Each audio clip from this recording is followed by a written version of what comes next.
Welcome back, students. So today we are going to deal with another important topic, that is activity-based costing. So activity-based costing is generally a modern method of charging overhead.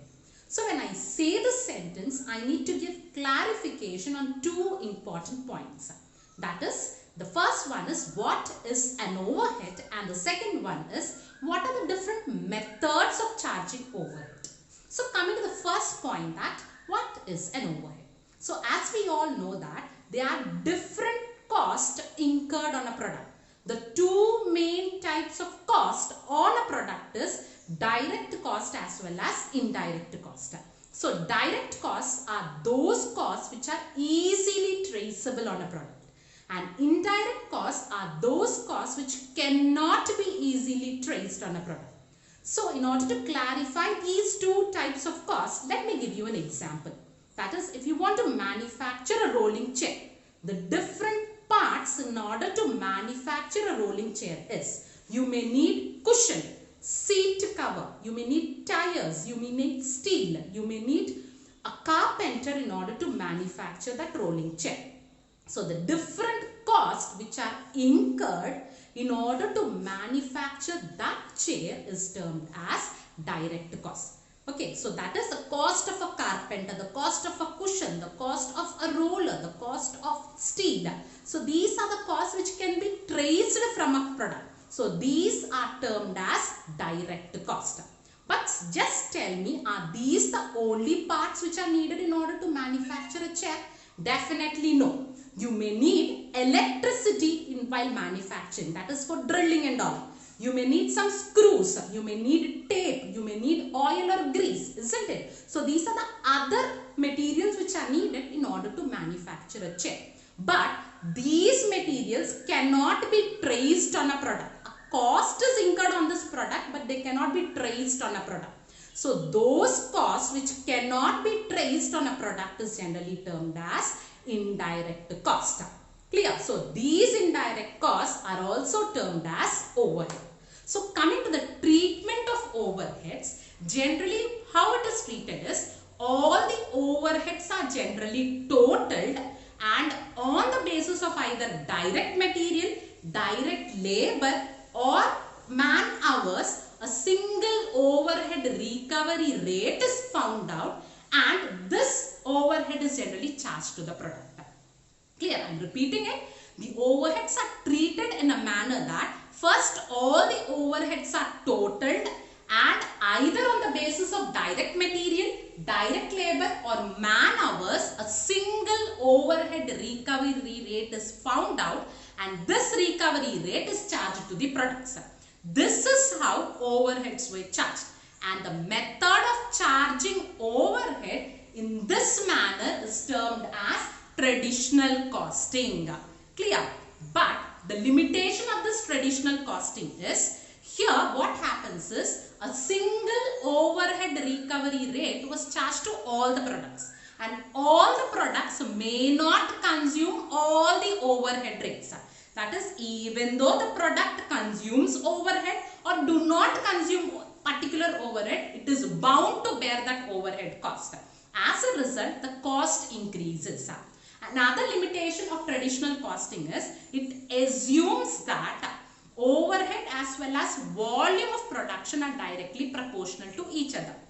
That is, as the volume increases, overhead increases. As the volume decreases, overhead also decreases. Okay, that is, when there is high volume production, generally it is highly costed. When there is low volume production, it is generally under costed, which also resulted in losses to our organization. So due to these two limitations of traditional costing, a new method of charging overhead which was developed is known as activity-based costing. So what this activity-based costing says is, every overhead should have different overhead recovery rate. That is, it says that every activity involved in an organization should be found out, and on the basis of activities, overhead should be charged. So activity based costing is a method where overheads recovery rates are generally found out on the basis of activities. So activity based costing is a method of distributing cost on the basis of activities. I am repeating it. Activity based costing is generally a method of distributing cost to the products on the basis of number of activities. Clear? And this activity based costing, an innovative method, was developed by Robin Cooper and Robert S. Kaplan of Harvard Business School. So what Robert Kaplan and Robin Cooper recognizes, all the products in an organization do not consume resources, but they consume activities, and these activities consume resources. I am repeating it. What Robert and Robin has found out is there are different products in an organization, and these products do not consume resources, rather they consume activities, and these activities generally consume resources. So what they say is on the basis of activities, overhead recovery rate should be fixed and they should be charged to the product. Clear? So what they say is activities are the major force for production. So on the basis of activities, overhead recovery rate should be found out and it should be charged to the products. Clear? So coming to the differences between traditional costing as well as activity based costing. So in traditional costing, what happens is overhead is generally allocated to production department. That is, a single overhead recovery rate is found and it is generally allocated to production department, and it is the production department which allocates it to the products. And in ABC, overhead is directly allocated to the activity, and from the activity it is generally charged to the product. And the second difference is, here in traditional costing, department wise cost pools are created. That is, cost pool is accumulation of cost, is termed as cost pool. So in traditional costing, departmental wise accumulation costs are created, whereas in activity based costing, activity wise pools are created. That is, on the basis of activities, the number of costs incurred on the activity is accumulated and pools are created. And the third difference is, in traditional costing, there is no link between cost as well as activity, whereas in activity based costing, there is pure linkage between cost as well as activity. And the fourth difference is, traditional costing is suitable only to small organizations, whereas activity based costing is suitable to large organizations, and those organizations which produce multiple products can easily use activity based costing. And the last difference is, no accurate information regarding cost can be gained with the help of traditional costing, because in traditional costing, a single overhead recovery rate is generally determined and it is charged to products. That is why no accurate information can be provided. Whereas in activity based costing, it provides accurate information, because each product's activities are studied in detail, and on the basis of activities, costs are allocated. That is why accurate information regarding cost can be known with the help of activity based costing. I hope the difference is clear. Okay, so the next concept what we are going to discuss is terms which are used in activity based costing. So before discussing the terms, let us have a revision of what activity based costing is. So activity based costing is a method of distributing cost on the basis of activities. That is, it is a method of calculating overhead recovery rate on the basis of activities. So when I say overhead recovery rate, what is it? So overhead recovery rate is the rate at which overheads can be recovered from the products. So in traditional costing method, this overhead recovery rate is generally calculated on the basis of either direct material, direct labor or man hours worked.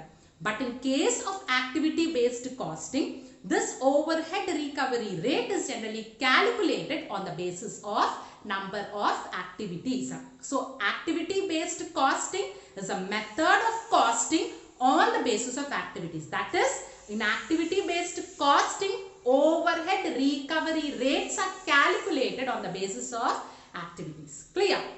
So now coming to the terms used in activity-based costing, these are the different terms which are used in activity-based costing. So let us discuss the terms one by one. So we are discussing activity-based costing, isn't it? The main word associated with the terminology is activity. So what is an activity? So activity is generally a work. Okay, so when we work, it is generally termed as activity. So in case of production, what is an activity? So activity involved in an organization may be purchasing, maintenance, storekeeping, material handling. These are the different activities in an organization. Okay, so activity means work, and the different activities, for example, may be purchasing, maintenance, material handling, storekeeping, store delivery, warehousing. These are the different activities. So in an organization, the activities are classified into 4 types. The first one is unit level activity, the second one is batch level, third one is product level, and the fourth one is facility level. So coming to the unit level, the first one, unit level activity is the activity which is related to all the products is termed as unit level activity. And the activity where the cost increases with increase in number of units are termed as unit level activity. I am repeating it. Unit level activity is the activity which is related to all the product and whose cost increases with increase in number of units is termed as unit level activity. For example, inspection. It is generally needed for all the activities, isn't it? It is needed for all the products. So that is an example for unit level activity. Coming to the second one, that is batch level. An activity which is related to a particular batch of products is termed as batch level activity. And an activity where cost increases when the number of batches increases is termed as batch level. An activity which is related to a particular batch and whose cost increases with the level of batches, it is termed as batch level activity. So inspection, take the same example as inspection. Inspection is an activity. It may be related to only one particular batch, and as the level of the batch increases, this activity also increases, cost also increases, isn't it? So that is an example for batch level. And the third one is product level activity. An activity which is related to a particular product is termed as product level activity. Let me give you an example. If a company manufactures 3 products, A, B and C, if designing is only needed for product B, then that is an example for product level activity. So an activity which is related to particular products. So the organization is manufacturing 3 products, but designing is needed only for product B, then that is termed as product level activity. And the last one is facility level activity. An activity which is needed for the organization as a whole. That is, it is needed for the company and the business as a whole. Is called as facility level activity. Take for example, building maintenance. Okay, company security. It is needed for the whole company, but it is not related to a particular product. So you call it as facility level activity. Clear? So activity is work, and these are the different types of activity. And coming to the second one, that is cost object. So an object may be either a process, job, customer or a product. Okay, so cost object is the object for which cost is to be determined is termed as cost object. That is the object for which you have to find cost. It is termed as cost object. For example, I want to find the cost of this whiteboard. Then this whiteboard is termed as a cost object because I want to find the cost of this board. Clear? And coming to the third term, that is cost driver. So a driver is a person who leads, isn't it? Here the same meaning applies. Cost driver is those factors which causes cost to be incurred is termed as cost driver. For example, when there is number of purchase orders, purchasing activity will be done in an organization, isn't it? When there is many number of breakdowns in a company, then maintenance will be done in a company, isn't it? So those factors here, breakdown is a factor, purchase orders is a factor. So those factors which causes cost to be incurred, it is termed as cost driver. Clear? So this cost driver is of two types, activity cost driver and resource cost driver. So activity cost driver is those activities which causes cost to be incurred. It is termed as activity cost driver. That is, if you have purchases, then number of purchase orders have to be made, isn't it? Next, if you have a warehouse, you have to purchase stock, isn't it? So activity cost driver is the activities which make you to incur cost is termed as activity cost driver. And coming to resource cost driver. So it is generally a measure of how many resources the activities are consuming. For example, purchasing. This purchasing is consuming how many resources? So this resource cost driver measures how much resources an activity is generally consuming. Okay, this is regarding the third term, and the last term is cost pool. So cost pool is the accumulated cost of an activity. That is, the total cost of an activity is generally termed as cost pool. Pool is a place where everything is combined, isn't it? So cost pool is when all the costs are accumulated or combined, it is termed as cost pool. So the next topic what we are going to discuss is need for the emergence of activity-based costing. That is why there is a need for the use of activity-based costing. So there are various reasons for the use of this modern method of costing.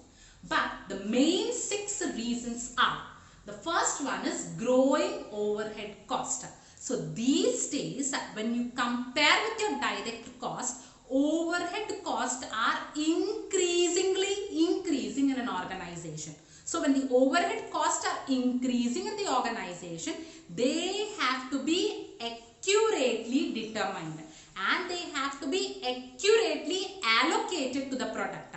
That is why activity-based costing is needed.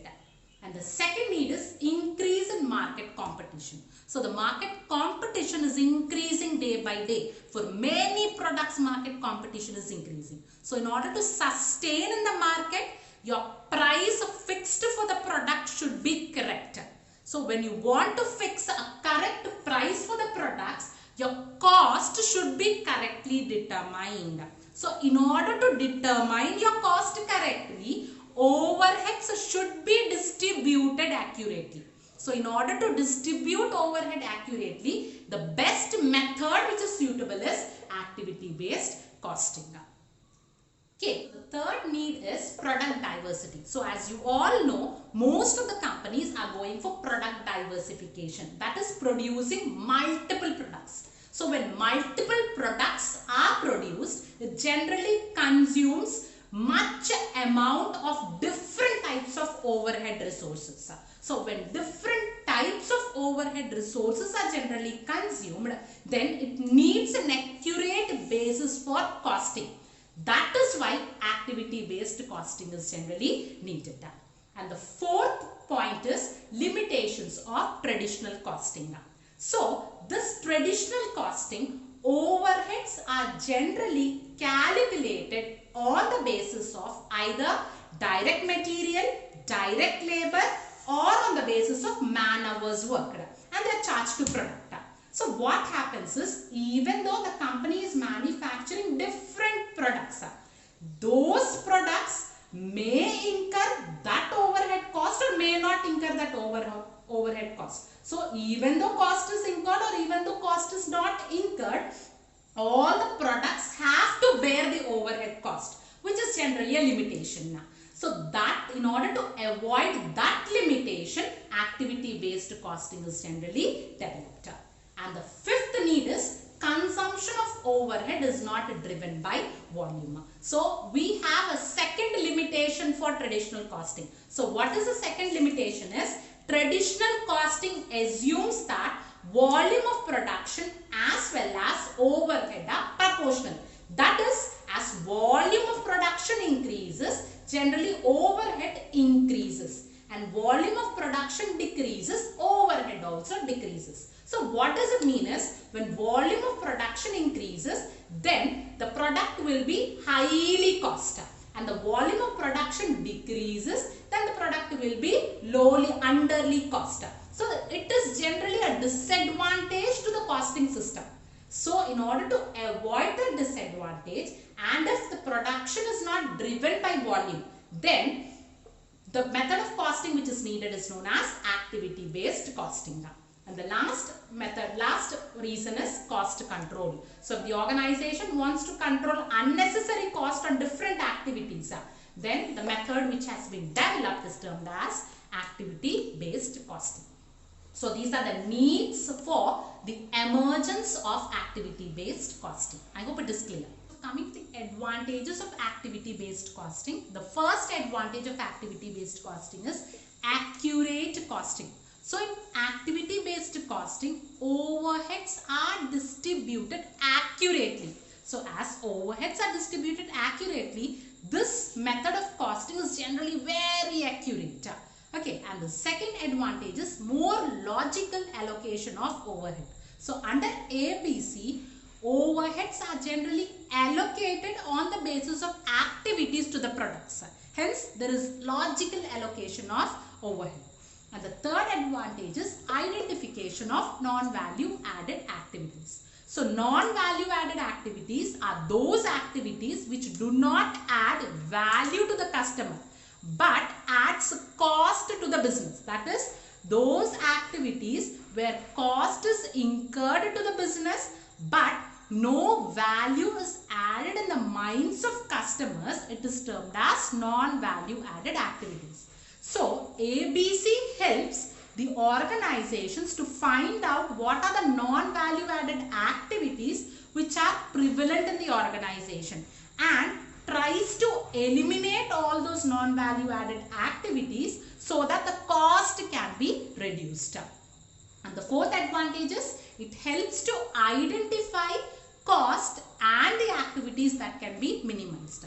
So in activity-based costing, we generally analyze all the activities as well as the cost drivers. Therefore, we can identify all the activities and all the cost that has to be eliminated or that has to be minimized. Okay, and the last one is more realistic costing information. So with the help of activity-based costing, we get cost data. So this cost data can be used as a cost information for taking multiple decisions in an organization. So this is regarding the advantages. So apart from advantages, the disadvantages is, the first one is it is expensive. So ABC is generally expensive because it is not installed in an organization by the people who are working in the organization. Instead, they are installed in the organization by the top professionals coming from the outside.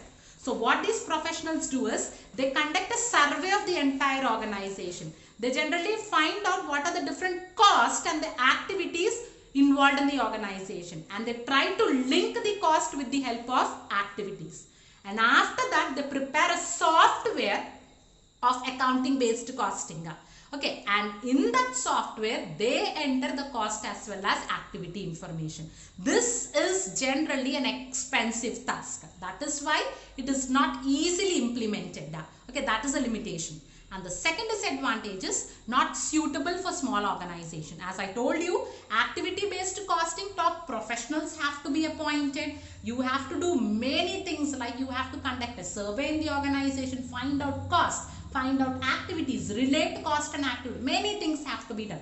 So small or even medium level organization cannot implement this costing system. And the third disadvantage is not suitable for single product. In single product, generally you will have a single overhead recovery rate. Okay, so when there is single product, you cannot or definitely cannot use activity based costing, because it is only suitable when there is multiple products, because for multiple products different overhead resources are consumed. So in order to find out costing accurately for multiple products, it is used. For single product, it is not suitable. And the fourth one is, it is time consuming. Lots of time is needed in order to make this costing, and it is complex because many files and records and many entries have to be passed in order to prepare this system of costing. So it is complex. And the last one is difficult to identify relationship between cost driver and activity. So in activity based costing, you have to identify the relationship between cost driver as well as activity. Only then overhead recovery rates can be estimated. Okay, but it is not an easy task. It is really a difficult task. That stands as a limitation for ABC. So coming to the steps involved in activity-based costing. So there are series of steps which are involved in order to implement this modern method of costing. So what are those? Step number 1.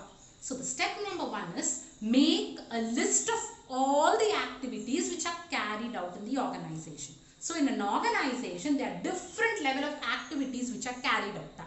So as we have already discussed, activity is generally work.